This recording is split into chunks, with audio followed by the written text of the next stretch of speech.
ਬੜੀ ਇਹ ਗੱਲ ਦੇ ਵਿੱਚ ਮੈਂ ਇੱਕ ਸਵਾਲ, ਕਿਉਂਕਿ ਤੁਸੀਂ ਨਾਨਕਸ਼ਾਹੀ ਕੈਲੰਡਰ ਦੇ ਸੰਦਰਭ 'ਚ ਗੱਲ ਕਰਦਿਆਂ ਇੱਕ ਟੂਕ ਮਾਤਰ ਗੱਲ ਕਹੀ ਆ। ਇੱਕ ਸਵਾਲ ਇਹ ਉੱਠਿਆ ਸੀ ਕਿ ਠੀਕ ਹੈ ਕਿ ਜਿਹੜੇ ਦੋ ਤਖ਼ਤ ਸਾਹਿਬਾਨ ਨੇ ਜਾਂ ਉਹ ਜਥੇਬੰਦੀਆਂ ਜਿਹੜੀਆਂ ਕਿ ਇਸ ਗੱਲ ਨਾਲ ਸਹਿਮਤ ਨਹੀਂ ਕਿ ਪਾਲ ਸਿੰਘ ਪੁਰੇਵਾਲ ਹੋਰਾਂ ਜਿਹੜਾ ਕੈਲੰਡਰ ਤਿਆਰ ਕੀਤਾ ਅਤੇ ਅਕਾਲ ਤਖ਼ਤ ਨੇ ਲਾਗੂ ਕੀਤਾ, ਉਹ ਸਾਨੂੰ ਪ੍ਰਵਾਨ ਹੈ, ਉਹਨਾਂ ਦੀ ਗੱਲ ਮੰਨਣ ਲਈ ਤੁਸੀਂ ਤਬਦੀਲੀਆਂ ਕਰ ਰਹੇ ਹੋ। ਅਤੇ ਇੱਕ ਵਿਦਵਾਨ ਨੇ ਇਹ ਗੱਲ ਕਹੀ, ਮੈਨੂੰ ਯਾਦ ਹੈ ਬਕਾਇਦਾ ਉਸ ਗੱਲ ਦੇ ਵਿੱਚ ਉਹਨਾਂ ਨੇ ਰੈਫਰੈਂਸ ਦਿੱਤਾ ਕਿ ਤੁਸੀਂ ਇਹਨਾਂ ਦੀਆਂ ਗੱਲਾਂ ਮੰਨ ਲਓ, ਪਰ ਉਸ ਤੋਂ ਪਹਿਲਾਂ ਇਹਨਾਂ ਨੂੰ ਇਹ ਤਾਂ ਪੁੱਛ ਲਓ ਕਿ ਤੁਸੀਂ ਅਕਾਲ ਤਖ਼ਤ ਸਾਹਿਬ ਤੋਂ ਪ੍ਰਵਾਨਿਤ ਸ਼੍ਰੋਮਣੀ ਗੁਰਦੁਆਰਾ ਕਮੇਟੀ ਵੱਲੋਂ ਲਾਗੂ ਇੱਕ ਸਿੱਖ ਰਹਿਤ ਮਰਜ਼ਾਦਾ ਨਾਂ ਦੀ ਕੋਈ ਦਸਤਾਵੇਜ਼ ਹੈ, ਕੀ ਉਸ ਨੂੰ ਇਹ ਮੰਨਦੇ ਆ? ਜੇ ਇਹ ਉਹ ਮੰਨ ਲੈਂਦੇ ਆ ਤਾਂ ਤੁਸੀਂ ਇਹਨਾਂ ਦੀ ਮੰਨ ਲਓ, ਜੇ ਇਹ ਉਸ ਨੂੰ ਮੰਨਣ ਲਈ ਤਿਆਰ ਨਹੀਂ ਤੇ ਤੁਸੀਂ ਇਹ ਪੱਤੇ ਸਾਰੇ ਇਉਂ ਹੀ ਮੰਨ ਕੇ ਸਵੀਕਾਰ ਕਰਕੇ ਕੌਮ ਦਾ ਨੁਕਸਾਨ ਕਰ ਰਹੇ ਹੋ। ਕੀ ਕਹਿਣਾ ਚਾਹੋਗੇ? ਬਿਲਕੁਲ ਠੀਕ ਗੱਲ ਹੈ ਇਹ। ਪਹਿਲਾਂ ਉਹਨਾਂ ਨੂੰ ਨਾਨਕਸ਼ਾਹੀ ਕੈਲੰਡਰ 'ਤੇ ਜੋ ਇਹਨਾਂ ਨੇ ਇਤਰਾਜ਼ ਕੀਤੇ ਸਨ ਜਾਂ ਚੇਂਜਿਸ ਕਰਵਾਈਆਂ ਸਨ, ਉਹ ਬਿਲਕੁਲ ਆਪਣੇ ਬਾਤ ਇਹਨਾਂ ਨੂੰ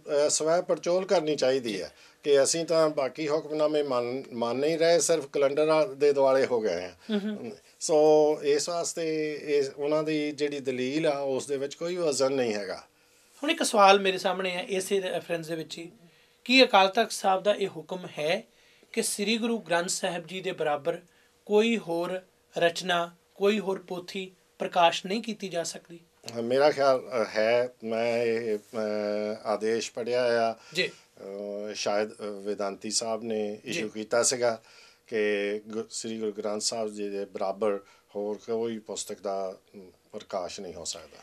ਹੁਣ ਪੰਜ ਤਖ਼ਤਾਂ ਦੇ ਵਿੱਚ ਇੱਕ ਸੁਰਤਾ ਦੀ ਗੱਲ ਮੈਂ ਕਰਨੀ ਚਾਹੁੰਦਾ ਕਿ ਕੀ ਨਾਨਕਸ਼ਾਹੀ ਕੈਲੰਡਰ ਦੇ ਮੁੱਦੇ 'ਤੇ ਇੱਕ ਸੁਰਤਾ ਦੀ ਜਿਹੜੀ ਇਸ ਵੇਲੇ ਗੱਲ ਸਾਹਮਣੇ ਆਈ ਹੈ, ਉਸ ਨੂੰ ਮੰਨਣ ਦੇ ਨਾਲ ਉਹ ਦੋ ਤਖ਼ਤ ਸਾਹਿਬਾਨ ਜਿਨ੍ਹਾਂ ਨੇ ਪਹਿਲਾਂ ਆਪਣੀ ਰਹਿਤ ਮਰਜ਼ਾਦਾ ਦੇ ਮੁਤਾਬਕ ਕੋਈ ਕਾਰਵਾਈ ਨਹੀਂ ਕੀਤੀ, ਕਿ ਹੁਣ ਉਹਨਾਂ ਨੇ ਸਵੀਕਾਰ ਕਰ ਲਿਆ ਕਿ ਗੁਰੂ ਗ੍ਰੰਥ ਸਾਹਿਬ ਦੇ ਬਰਾਬਰ ਕੋਈ ਵੀ ਹੋਰ ਰਚਨਾ, ਕੋਈ ਪੋਥੀ ਪ੍ਰਕਾਸ਼ ਨਹੀਂ ਹੋ ਸਕਦੀ? ਆਪ ਨੂੰ ਪਤਾ, ਸਾਰੀਆਂ ਸੰਗਤਾਂ ਨੂੰ ਪਤਾ ਆ, ਉਹ ਬਿਲਕੁਲ ਨਹੀਂ, ਉਹਨਾਂ ਨੇ ਕਦੇ ਵੀ ਸਵੀਕਾਰ ਨਹੀਂ ਕੀਤਾ ਅਤੇ ਨਾ ਇਸ ਵੇਲੇ ਕਰ ਰਹੇ ਨੇ। ਅਤੇ ਬਾਕੀ ਸਿਰਫ ਉਹਨਾਂ ਤਖ਼ਤਾਂ 'ਤੇ ਉਸੇ ਤਰ੍ਹਾਂ ਚੱਲ ਰਹੀ ਹੈ ਜਿਵੇਂ ਕਿ ਪਿੱਛੇ ਚੱਲ ਰਹੀ ਹੈ, ਗੱਲਬਾਤ ਚੱਲ ਰਹੀ ਹੈ, ਚੱਲਦੀ ਆਈ ਆ। ਉਹਨਾਂ ਦੀ ਜਿਹੜੀ ਮਰਜ਼ਾਦਾ ਹੈ ਉਹ ਕਹਿੰਦੇ ਸਾਡੀ ਇਹ ਜੀ ਲੋਕਲ ਮਰਜ਼ਾਦਾ ਆ।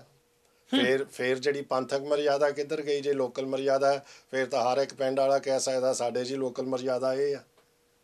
ਇੱਕ ਹੋਰ ਸਵਾਲ ਉਹ ਵੀ ਇਸ ਦੇ ਰੈਫਰੈਂਸ ਹੀ ਹੈ ਕਿ ਗੁਰੂ ਸਾਹਿਬਾਨ ਦੇ ਉਹ ਅਸਥਾਨ ਗੁਰੂ ਗੋਬਿੰਦ ਸਿੰਘ ਜੀ ਨਾਲ ਜਿਹੜੇ ਉਹਨਾਂ ਦਾ ਚਾਹੇ ਜੋਤੀ ਜੋਤ ਸਮਾਉਣ ਦਾ ਅਸਥਾਨ ਹੈ ਅਤੇ ਚਾਹੇ ਪ੍ਰਕਾਸ਼ ਅਸਥਾਨ ਹੈ, ਦੋਨਾਂ ਅਸਥਾਨਾਂ ਦੇ ਬਾਰੇ ਗੱਲਬਾਤ ਕਰਦਿਆਂ ਇਹ ਆਉਂਦਾ ਕਿ ਇਹ ਪੰਜਾਬ ਤੋਂ ਬਾਹਰ ਜਿਹੜੀਆਂ ਕੇਂਦਰ ਸਰਕਾਰ ਦੀਆਂ ਹੋਰ ਜਾਂ ਉੱਥੋਂ ਦੀਆਂ ਸੂਬਾਈ ਸਰਕਾਰਾਂ ਉਹਨਾਂ ਦੇ ਨਾਲ ਸਹਿਮਤ ਹੋਣ ਕਰ ਉਹਨਾਂ ਦਾ ਪ੍ਰਭਾਵ ਉਹਨਾਂ 'ਤੇ ਪਿਆ। ਕੀ ਪੰਜਾਬ ਦੇ ਤਖ਼ਤ ਸਾਹਿਬਾਨ ਉਹਨਾਂ 'ਤੇ ਵੀ ਕਿਸੇ ਸਰਕਾਰ ਦਾ ਪ੍ਰਭਾਵ ਹੈ ਜਾਂ ਉਹ ਪੂਰਨ ਤੌਰ 'ਤੇ ਇਸ ਪ੍ਰਭਾਵ ਤੋਂ ਮੁਕਤ ਨੇ? ਬਿਲਕੁਲ ਪ੍ਰਭਾਵ ਹੈ। ਨਾਨਕਸ਼ਾਹੀ ਕੈਲੰਡਰ ਦੇ ਸੰਬੰਧ ਦੇ ਵਿੱਚ ਹੀ ਪ੍ਰਭਾਵ ਦੇਖ ਲਓ। ਇਹ ਬਿਲਕੁਲ ਸਪਸ਼ਟ ਗੱਲ ਹੈ ਕਿ ਹੋ ਸਕਦਾ 2 ਸਾਲ ਪਹਿਲਾਂ ਜਾਂ ਸਾਲ ਤੋਂ ਉੱਪਰ ਟਾਈਮ ਹੋ ਗਿਆ, ਆਪਣੇ ਸਰਦਾਰ ਸੁਖਬੀਰ ਸਿੰਘ ਬਾਦਲ ਹੋਣਾ ਦੀ ਦਿੱਲੀ ਸੰਤ ਮਹਾਂਪੁਰਖਾਂ ਦੇ ਨਾਲ ਮੀਟਿੰਗ ਹੋਈ ਸੀ, ਉਹ ਅਖਬਾਰਾਂ ਵਿੱਚ ਆਇਆ।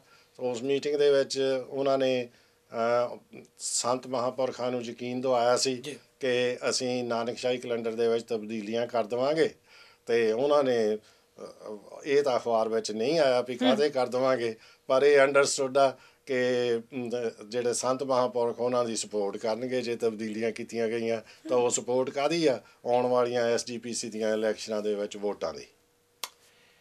ਸੋ ਦੋਸ਼ ਕਿਸੇ ਨੂੰ ਨਹੀਂ ਇੱਕ ਗਰੁੱਪ ਨੂੰ ਦਿੱਤਾ ਜਾ ਸਕਦਾ। ਇਸ ਦਾ ਹੱਲ ਕੀ ਕੋਈ ਐਸਾ ਸਾਂਝਾ Gurdwara all India Gurdwara act ਜਾਂ ਇਸ ਨੂੰ ਰਿਜ਼ੋਲਵ ਕਰਨ ਲਈ ਇਸ ਸਮੱਸਿਆ ਨੂੰ ਕੋਈ ਸਾਂਝਾ ਮੰਚ ਸਥਾਪਿਤ ਹੋਣ ਦੀ ਕੋਈ ਨਾ ਕੋਈ ਗੱਲ ਚੱਲਣੀ ਚਾਹੀਦੀ ਹੈ ਕੌਮ 'ਚ? ਬਿਲਕੁਲ ਗੱਲ ਚੱਲਣੀ ਚਾਹੀਦੀ ਹੈ। ਜਿਹੜੀਆਂ ਸਾਡੀਆਂ ਆਹ ਮਸਲੇ ਜਿਹੜੇ ਖੜ੍ਹੇ ਹੋਏ ਹਨ, ਇਹਨਾਂ ਮਸਲਿਆਂ ਦਾ ਪਿਛੋਕੜ ਦੇ ਕੇ ਇਹਨਾਂ ਨੂੰ ਐਨਾਲਾਈਜ਼ ਕਰਕੇ ਕਿ ਜਿਹੜੇ ਕਾਰਨ ਆ ਉਹਨਾਂ ਕਾਰਨਾਂ ਨੂੰ, ਉਹਨਾਂ ਪ੍ਰੋਬਲਮਾਂ ਨੂੰ ਹੱਲ ਕਰਨ ਵਾਸਤੇ ਸਾਨੂੰ ਕੀ ਕਰਨਾ ਚਾਹੀਦਾ ਹੈ।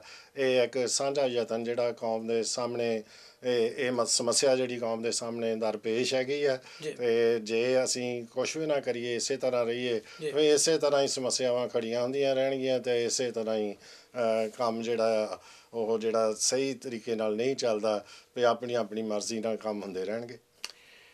ਸਰਪਾਲ ਸਿੰਘ ਪੁਰੇਵਾਲ ਜੀ, ਸਾਨੂੰ ਇਸ ਗੱਲ ਦੀ ਖੁਸ਼ੀ ਹੈ ਕਿ ਤੁਸੀਂ ਬਹੁਤ ਵਿਚਾਰਾਂ ਜਿਹੜੀਆਂ ਬੜੀਆਂ ਡੂੰਘੀਆਂ, ਗੁੰਝਲਦਾਰ ਅਤੇ ਪੇਚੀਦਾ ਮੁੱਦੇ ਸੀ, ਉਹਨਾਂ ਬਾਰੇ ਅੱਜ ਕਈ ਨਵੀਆਂ ਗੱਲਾਂ ਦੱਸੀਆਂ ਜਿਹੜੀਆਂ ਕਿ ਬੜੀਆਂ ਮੌਲਿਕ ਨੇ, ਜਾਣਕਾਰੀ ਭਰਪੂਰ ਨੇ। ਇਸ ਤੋਂ ਪਹਿਲਾਂ ਕਿ ਗੱਲਬਾਤ ਸਮੇਟੀਏ, ਅਸੀਂ ਚਾਹਾਂਗੇ ਕਿ ਦਰਸ਼ਕਾਂ ਨੂੰ ਇਹ ਸ਼ਖਸੀਅਤ ਜਿਹੜੇ ਸਾਡੇ ਸਾਹਮਣੇ ਤੁਸੀਂ ਮੌਜੂਦ ਹੋ, ਆਪਣੇ ਥੋੜ੍ਹਾ ਪਿਛੋਕੜ ਬਾਰੇ, ਉਮਰ ਤੁਹਾਡੀ ਅਤੇ ਤੁਹਾਡਾ ਜਿਹੜਾ ਅਖੀਰ ਦਾ ਜਿਹੜਾ ਇਸ ਵੇਲੇ ਅਸੀਂ ਸਮਝਦੇ ਹਾਂ ਕਿ ਤੰਦਰੁਸਤੀ ਪ੍ਰਮਾਤਮਾ ਬਖਸ਼ੇ, ਪਰ ਇੱਕ ਸਭ ਤੋਂ ਉੱਪਰ ਸਿਰਮੌਰ ਕੋਈ ਸੁਪਨਾ ਹੁੰਦਾ, ਇੱਕ ਮਨ ਦਾ ਬਲਬਲਾ ਹੁੰਦਾ, ਫੁਰਨਾ ਹੁੰਦਾ, ਉਸ ਦੇ ਬਾਰੇ ਜਾਣਦੇ ਹਾਂ। ਇਹ ਸਾਰੀ ਗੱਲਬਾਤ ਜ਼ਰੂਰ ਦੱਸੋ। ਬਹੁਤ ਧੰਨਵਾਦ ਜੀ, ਆਪਨੇ ਜੋ ਮੇਰੇ ਲਈ ਚੰਗੇ ਸ਼ਬਦ ਵਰਤੇ ਆ, ਉਹਨਾਂ ਲਈ ਮੈਂ ਯੋਗ ਤਾਂ ਇੰਨਾ ਨਹੀਂ ਜਿੰਨੇ ਚੰਗੇ ਸ਼ਬਦ ਤੁਸੀਂ ਵਰਤੇ ਆ।